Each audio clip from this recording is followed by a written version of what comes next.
तो दोस्तों स्वागत है आप सभी लोगों का यूपी बीएड तथा पेट या अदर कॉम्पिटिटिव एग्जाम के टॉप 20 हिंदी भाषा के प्रश्नोत्तरों में। तो दोस्तों आज का हमारा जो पहला प्रश्न है, समय न गंवाते हुए बहुत ही इंपॉर्टेंट क्वेश्चंस हैं, मैं आपको बताता हूं और आप इन्हें कापी कलम उठाकर नोट भी कर लें। तो पहला जो हमारा क्वेश्चन वो है, निम्नलिखित में से कौन सा पुल्लिंग शब्द है? ऑप्शन ए रोटी, ऑप्शन बी कोयल की बोली और ऑप्शन सी गीत, ऑप्शन डी कविता। तो दोस्तों इन चार ऑप्शनों में से जो हमारा सही ऑप्शन है, जो हमारा उत्तर है वो है आंसर यानी कि ऑप्शन सी यानी कि गीत। दोस्तों हमारा अगला प्रश्न है, निम्नलिखित में से कौन सी रचना मुंशी प्रेमचंद्र की है? ऑप्शन ए रंगभूमि, option B प्रियप्रवास, option C Andher Nagari, option D जूही की कली।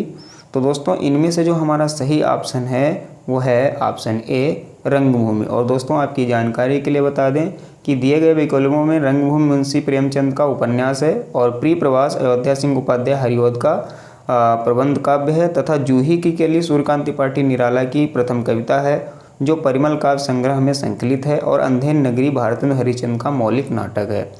दोस्तों हमारा अगला प्रश्न है, सुरेंद्र में कौन सी संधि है? ऑप्शन ए यड़ संधि, ऑप्शन बी गुण संधि, ऑप्शन सी वृद्धि संधि और ऑप्शन डी अयादि संधि। तो दोस्तों इनमें से कौन सा हमारा ऑप्शन सही होगा? तो ऑप्शन है बी गुण संधि। दोस्तों हमारा अगला प्रश्न है, निम्नलिखित में से कौन सज्जन का सही संधि विच्छेद है? ऑप्शन ए सत प्लस जन, ऑप्शन बी सत प्लस जन, ऑप्शन सी सात प्लस जन और ऑप्शन डी सत प्लस जन। तो इनमें से जो हमारा सही ऑप्शन है वो है ऑप्शन ए सत प्लस जन। तो ध्यान रखें दोस्तों, इसमें सत ता में हलंत भी लगा हुआ है यानी कि आधा ता है, तो सत प्लस जन, तो ये हमारा सही ऑप्शन है। दोस्तों हमारा अगला प्रश्न है, जो दूसरे पर अभियोग लगाए उसे क्या कहा जाता है? ऑप्शन ए अभियुक्त, ऑप्शन बी अभियोगी, ऑप्शन सी दोषी और ऑप्शन डी छिद्रान्वेषी। तो इसमें से जो हमारा सही ऑप्शन है वह है ऑप्शन बी अभियोगी। दोस्तों हमारा अगला प्रश्न है, गुरु शिष्य को पाठ पढ़ाता है में कौन सी क्रिया है? ऑप्शन ए प्रथम प्रेरणार्थक और ऑप्शन बी द्वितीय प्रेरणार्थक और ऑप्शन सी द्विकर्मक क्रिया और ऑप्शन डी उक्त में कोई नहीं। तो इनमें से जो हमारा सही ऑप्शन है वह ऑप्शन सी द्विकर्मक क्रियाएं। दोस्तों हमारा अगला प्रश्न है, आकर्षण का विलोम शब्द निम्नलिखित में से कौन है? तो आकर्षण का जो विलोम है वो कौन सा है? इनमें से चार ऑप्शन है, ऑप्शन ए विकर्षण, ऑप्शन बी विसर्जन, ऑप्शन सी अपकर्ष और ऑप्शन डी निष्कर्षण। तो इनमें से जो हमारा सही ऑप्शन है वह है ऑप्शन ए विकर्षण। दोस्तों हमारा अगला प्रश्न है, आंधी आई और पानी बरसा में कौन सा अव्यय है? तो ऑप्शन ए समुच्चयबोधक और ऑप्शन बी संबंधबोधक, ऑप्शन सी क्रिया विशेषण और ऑप्शन डी विस्मयादिबोधक। तो इनमें से जो हमारा सही ऑप्शन है वह है ऑप्शन ए समुच्चय बोधक। दोस्तों हमारा अगला प्रश्न है, निम्नलिखित में से कौन अनुरुक्त का सही विपरार्थक शब्द है? तो ऑप्शन ए विरक्त, ऑप्शन बी अनासक्त, ऑप्शन सी आसक्त और ऑप्शन डी विभक्त। तो इनमें से जो हमारा सही ऑप्शन है वह है ऑप्शन ए विरक्त। दोस्तों हमारा अगला प्रश्न है, निम्नलिखित में से कौन भिन्न है? तो ऑप्शन ए अंक, ऑप्शन बी गणना, ऑप्शन सी गिनती, ऑप्शन डी लेखा। तो इनमें से जो हमारा सही ऑप्शन है वो है ऑप्शन डी लेखा, क्योंकि दिए गए विकल्पों में अंक, गणना, गिनती तीनों एक ही परंपरा से जुड़े शब्द हैं जबकि लेखा शब्द इनसे पृथक है। दोस्तों हमारा अगला प्रश्न है, अनुरक्ति, आसक्ति, विरक्ति व प्रेम में कौन भिन्न है? तो ऑप्शन ए अनुरक्ति, ऑप्शन बी आसक्ति, ऑप्शन सी विरक्ति और ऑप्शन डी प्रेम। तो इनमें से जो हमारा सही ऑप्शन है जो बिल्कुल भिन्न है वो है ऑप्शन सी विरक्ति, क्योंकि अनुरक्ति, आसक्ति व प्रेम एक दूसरे के समानार्थी शब्द हैं, किंतु विरक्ति इनसे भिन्न है और विरक्त का अर्थ है उदासीनता या खिन्नता। दोस्तों हमारा अगला प्रश्न है, उसने अपने आप को धोखा दिया, इस वाक्यांश के अपने आप शब्द में कौन सा सर्वनाम है? तो ऑप्शन ए पुरुषवाचक, ऑप्शन बी संबंधवाचक, ऑप्शन सी निजवाचक, ऑप्शन डी निश्चयवाचक।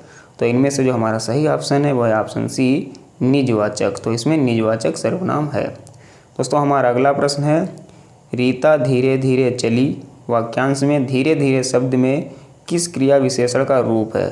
तो ऑप्शन ए रीतिवाचक, ऑप्शन बी कालवाचक, ऑप्शन सी स्थानवाचक और ऑप्शन डी परिमाणवाचक। तो इनमें से जो हमारा सही ऑप्शन है वह है ऑप्शन ए रीतिवाचक। साथियों हमारा अगला प्रश्न है बंदहु गुरुपद पदुम परागा सुरुचि सुवास सरस अनुरागा में कौन छंद है? तो ऑप्शन ए चौपाई, ऑप्शन बी सोरठा और ऑप्शन सी कुंडलिया और ऑप्शन डी बरवे। तो दोस्तों ये तो आप तुरंत ही पहचान गए होंगे।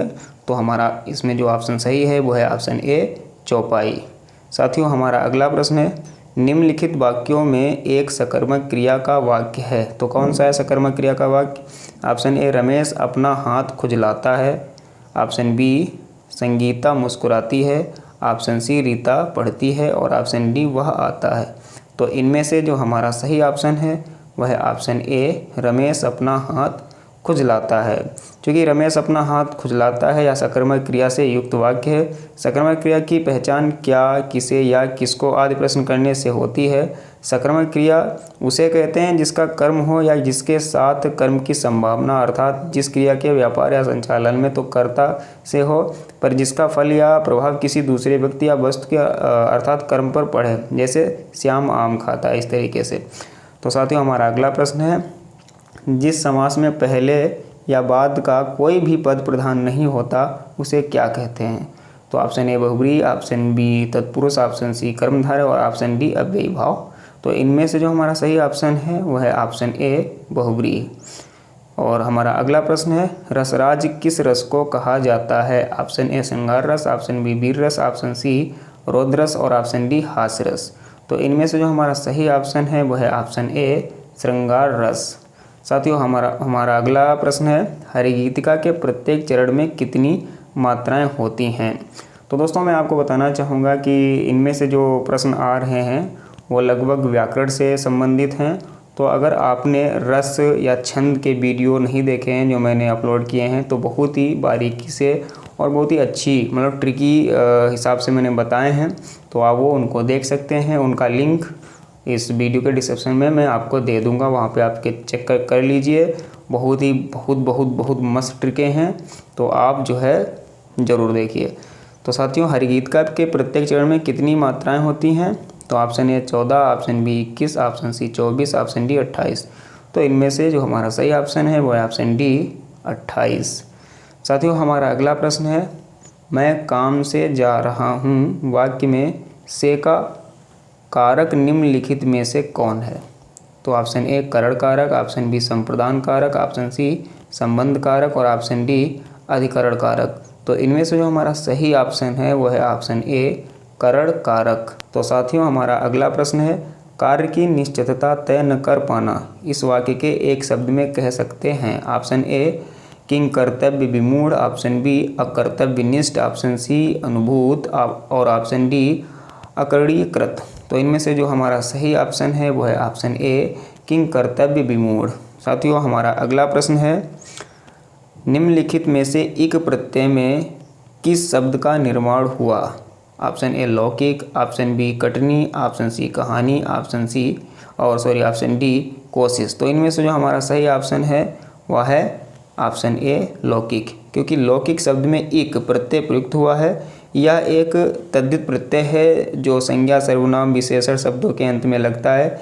इससे निर्मित शब्द हैं जैसे कि मानसिक, तार्किक, भौगोलिक, सामाजिक आदि। तो साथियों हमारा अगला प्रश्न है। तो दोस्तों अगला प्रश्न अगले दिन आएगा, अगला वीडियो अगले दिन आएगा।